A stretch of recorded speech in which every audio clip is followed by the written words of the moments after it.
Dr. Parijat is the professor of ophthalmology at the RP Center, and he has again tremendous experience in the field of ROP, both medical treatment and surgical management. Dr. Parijat. Thank you, sir. So, right. So, I'll be talking about anti-VEGF and ROP. So, I'll be building on what Dr. Tariq has already said and some concepts which Dr. Dogra has very nicely elucidated. So, I'll just build a little on that and I'll try to give you a picture of what we are doing at AIIMS New Delhi. So this was the outcome which we used to see in a very nicely lasered case of zone 1 ROP, and we used to be very happy about it. But now there are several problems in this photograph. You will see that there's limited visual field, which has a tubular vision, and poor macular perfusion. If you do an FA, you'll find possibly it's there, and there's a risk of high myopia. So can we do better than this? So obviously for the last few years, anti-VEGF has emerged as the first line of treatment in zone 1 ROP. It allows for rapid ROP regression, retinal revascularization, which will lead to better visual field, better focal structure, less refractive changes. And obviously if you compare it with laser, it's a much faster procedure, causes less pain, which is again a major concern with laser, and a more stable baby systemically once you do these kind of procedures. So as in pointed out earlier, that rainbow trial showed superiority of ranibizumab with laser, and therefore Novartis announced that ranibizumab had approved in the European Union for treatment. Subsequently, now for a few months back, Eylea has also been approved by the FDA for treatment of ROP. This was following the Firefly and the Butterfly Eye studies, and this is the Firefly study which has been published recently, and which showed that this showed a similar effect. However, the non-inferiority of aflibercept could not be demonstrated. So let me show you some current use scenarios which we use it right now. So this is a case of aggressive ROP. You can see the pupil is not dilating. There's extensive neovascularization in the pupillary area, and now you can't do surgery or laser or whatever you want in these eyes. So what do? You inject these eyes and see what happens in the next 3 days. So this kind of magic is only possible with anti-VEGF drugs, which was never possible with any other kind of treatment earlier. And you see in 3 days, the entire neovascularization has disappeared and the pupil is dilating so well. And now you can go ahead and do whatever procedure, laser or surgery, whatever you want. This is typically a photo of aggressive ROP as it looks like now, and a newcomer finds it very difficult to deal with these cases, where to laser, how much to laser. You can see the macula is also not vascularized. So what to do in these eyes? So anti-VEGF take care of a lot of these problems as it allows the revascularization to happen and these loops to disappear. So just to show you a case, I marked out by the white lines, just in case you can't appreciate it there. This is a case of posterior zone 1 aggressive ROP, as you can see here. And if you go ahead and laser this, nothing much is going to be left there. Even you can see the macula is also not vascularized. So what do? So don't go ahead and laser these eyes. You inject, and this is what it looks like at 4 weeks. So you can see there is significant vascularization happens in most of these cases. I'm not saying all, but most of these cases, significant vascularization will happen. And then you continue to let it grow. Don't just inject and do laser in 3 days. Let it grow, and you might have a much bigger area with which the child will be able to see. This is showing another case where a stage 4 is developing here.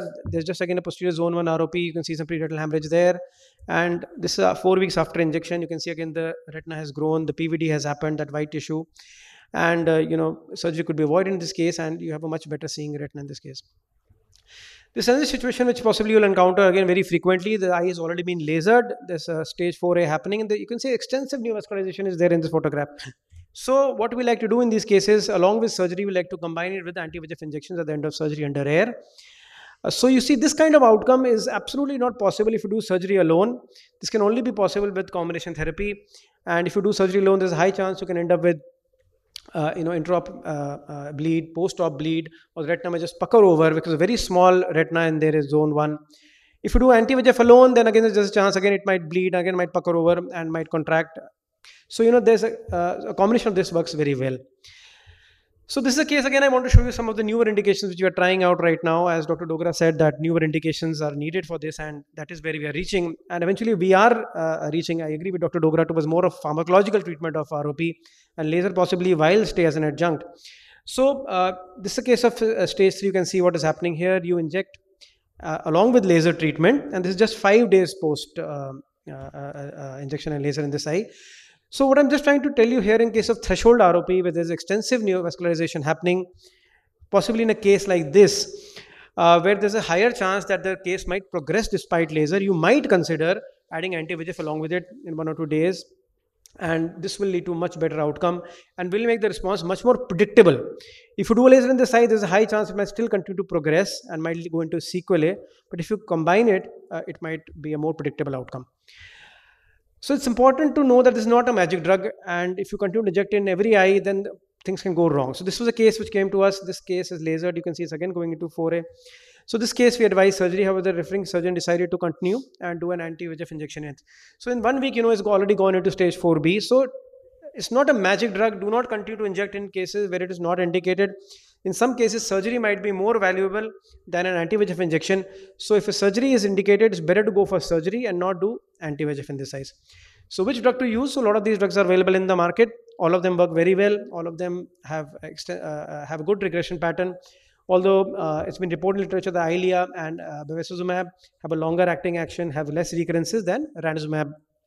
Biosimilar, so we are using ranibizumab now because it's in the hospital supply. We are using for a long time now, and we find the effect is similar exactly to Lucentis or Eccentrix, which is available. Half dose is usually being prescribed, but many people believe still it's a much larger dose for a preterm baby. So you will find reports of 1/4 dose, 1/10 dose, ultra low doses. The only problem which I see with this is that as you continue to go in smaller doses, already is like just 1 or 2 drops which go inside the eye. If you go to a very low dose, injecting and calibrating it is very difficult, and it may just come out from the same port, and nothing might happen. So you just need to be careful about that. And ultra low doses in literature have also shown to have high recurrence rates.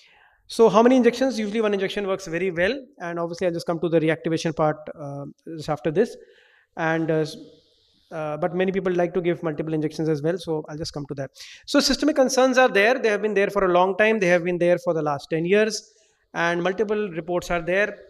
What we need to understand through this is that although the side effects have been reported systemically in different studies through various meta-analysis, the level of evidence right now is very low. So you need to consider the risk-benefit ratio, because the benefit is significant in zone 1 ROP.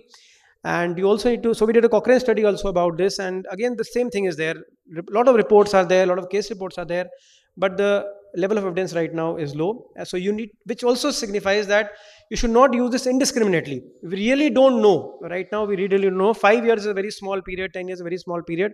Maybe something else will come out later. So you should not use it indiscriminately. Use it with considered risk-benefit ratio. We like to inject it in the operation theater. Many people like to inject in the ICU. We prefer to do it in the operation theater, where have a full sterile environment. You have the magnification of the OT microscope, where you can inject in a more controlled manner.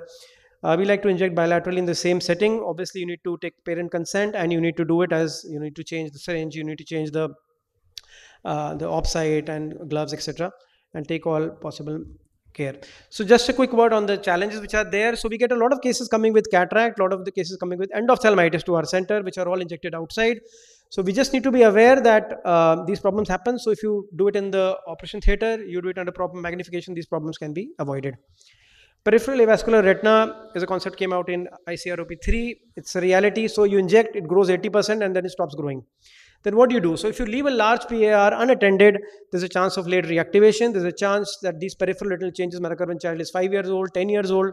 So we prefer if the retina is avascular, it stops growing over a period of time. Then around in 12 weeks, if it's still not grown after injection, then we tend to go ahead and laser it when it's still laserable and GA is not needed. But some babies obviously become bigger and GA might be needed. Managing reactivation right now is the biggest problem which is there in ranibizumab, because these drugs are short acting. As I told you before, aflibercept and bevacizumab are more longer acting and have a more sustained response with lesser reactivation as reported in literature. So reactivation we manage with laser treatment. And mostly after this, the disease does tend to settle down, but you have to maintain a high index of suspicion for this and take care of it in time. Just the last 1 or 2 slides, when to do repeat injection. So sometimes, the reactivation patient comes late, or, it's like 12 weeks or 10 weeks patient comes and suddenly, he breaks follow-up, he's sick or something, and comes with a very severe kind of reactivation, and laser, as we understand, needs time to act. So if you don't have time for laser, then maybe you can buy time by injecting, and you can do a laser simultaneously. This case I'm trying to show you here is patient underwent an injection, then he reactivated, then laser was done, he then reactivated again, a second injection someone gave again, and again he reactivated, and this is how he came to us. So this is again a very common thing which is happening right now. Injections have been given once or twice and the patient has already been lasered, and the child is again reactivating. So what we are doing right now in these cases, we switch to Avastin, and then mostly it just holds on after that. So you can consider switching if the child is reactivating again and again. Some possible indications, if you want to use them, again with a possible risk benefit ratio. If there's a poor regrowth and there's extensive power at 12 weeks and it's just zone 2 posterior, then possibly you might try to inject again if you wanted to grow more. If there's a poor regrowth and it reactivates, and again it's again a very small zone, obviously you can laser in both these situations very well. But some people I have observed, they like to reactivate and then like to re-inject again in these cases in the hope that it will grow more. And we have also observed, and sometimes it tends to grow more again. It might come into zone 2 anterior, and then you can possibly go ahead and do laser in these eyes. And just concluding, so a huge shout out to the JSSK program of the Government of India. If some of you are in government service, you can, opt your department to opt for the JSSK program. It's a program of Government of India which allows for free transport, diagnostic and treatment to these babies, because of which we are able to give free treatment in government hospitals for these expensive injections in these babies. Thank you so much. Thank you, Dr. Parijat, for having given us a overview about the role of anti-VEGF. So before I ask questions, is there anybody from the audience who would like to ask? So, thank you. I just have a small, actually, my personal experience with the second injection is similar to the case that was shown by Dr. Parijat. With a stage 3 treated elsewhere, referred with the reactivation and recurrence of the plus disease. So I did give a second injection, but there was such a bad crunch that I have stopped giving second injections. And especially, I would like to look at the periphery of the retina, re-examine again for any missed or skip areas. And especially if the child is more than 42, 43 weeks, I would be very, very concerned for giving a second injection, especially in situations like that. Just my personal experience. Yeah. So I think we give a lot of second injections because we get a lot of these cases with the reactivation post laser. Most of them are referred to us. So if the child is already injected, lasered once or twice outside, and he still comes out with a reactivation, actually there's nothing else to do. So the third injection, as Dr. Diksha rightly pointed out, should be done only when the reactivation is early. If you have a reactivation which is already detaching or in a more advanced level of stage, then it's better to combine it with the surgery.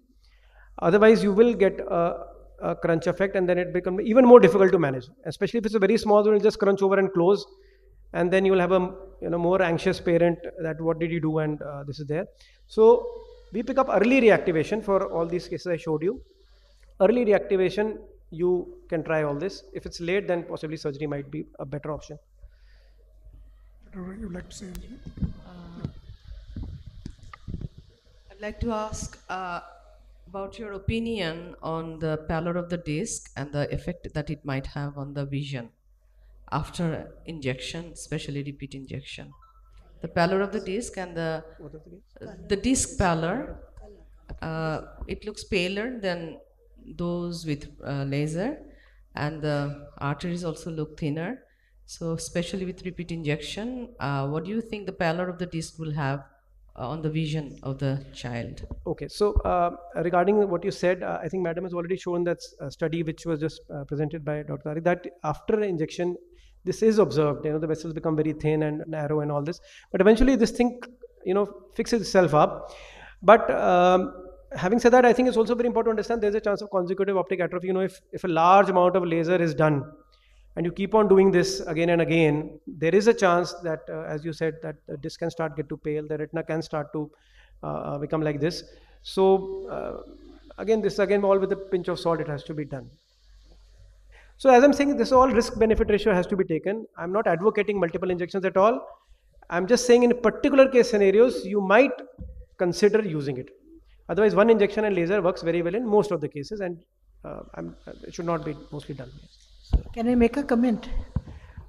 In the days when the FDA approvals were not there for ranibizumab and now for Eylea, we were more happy because that one shot of Avastin really did the job for us, and it settled off, and then after some time you could just laser the peripheral avascular area.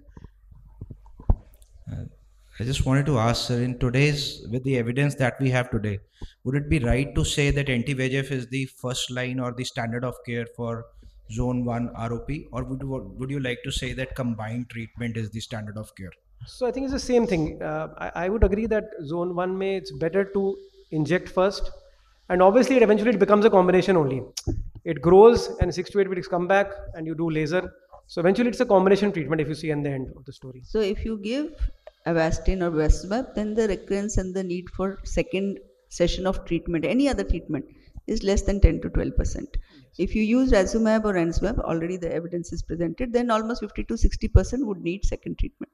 But that would also depend on, I think we are missing the one point very important, is that all these babies need systemic therapy. Almost everybody who comes to me with reactivation is somebody where the anemia was not corrected. Their hemoglobin is 6 and 7. The day the baby comes to you for ROP screening, the day you give the injection, the day you start the laser, you must get a hemoglobin done and make sure that it's 10 or above. Those babies, and the data is also published, if they have poor weight gain or anemia, they will do poorly. So while you are treating the eye, please treat the system also. Don't ignore that. Then your retreatments will come down. One area where I rarely re-inject because I use only Avastin, but one area where I have re-injected is sometimes when the injection was given, it had no effect. So if by 2 weeks you see no effect, that means either the drug had extravasated or it was not maintained in cold chain or it was a spurious drug and it had no effect. So we should, the effect that we expect, we should see that the vessels have become narrow, the disease has quietened. If you don't see that effect, then you better inject earlier rather than wait for it to, you imagine that it is responding, but it's not responding. So, I just have to mention two things.